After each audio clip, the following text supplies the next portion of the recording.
So far, we've talked about the people who support online poker and the reasons why they do. What we haven't talked about is who is against online poker, and there's a pretty simple reason for that. They actually would not talk to 10 News on the record, but multiple reports and experts indicate that there is a group of tribes that are opposed to online poker being legalized in California. First and foremost, you have the Pechanga Coalition, who have taken a fairly aggressive stance and hard line in the sand. That's poker industry expert Chops Price. As you heard, the group that has opposed legalizing online poker is generally called the Pechanga Coalition, named after the tribe from the Temecula area. But many of the San Diego tribes are reportedly in the coalition, including Viejas. Their argument, of course, comes down to money, specifically competition.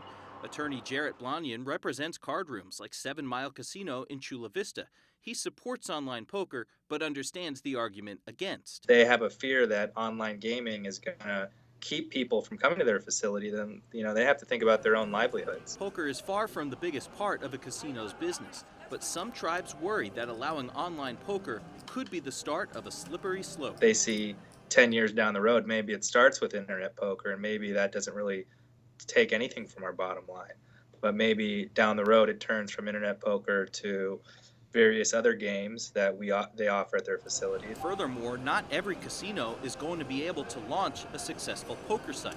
Experts tell me that there are probably enough players to support between 3 and 5 poker websites.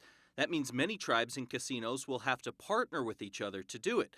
So the reasoning goes, if you don't have a partner, why help anyone else launch a business that could compete with you? Others say that's completely backwards, including poker superstar Daniel Negreanu. I would wager a large amount that the exact opposite is what happens. The fact that more people are playing online and it's accessible, they're going to want to go and they're going to want to play in maybe some promotions that you have, some tournaments, some local things, and meet people. This is typically what happens. The game of poker boomed in card rooms when online poker became so popular in the mid-2000s. That was before the government crackdown on the day now referred to as Black Friday.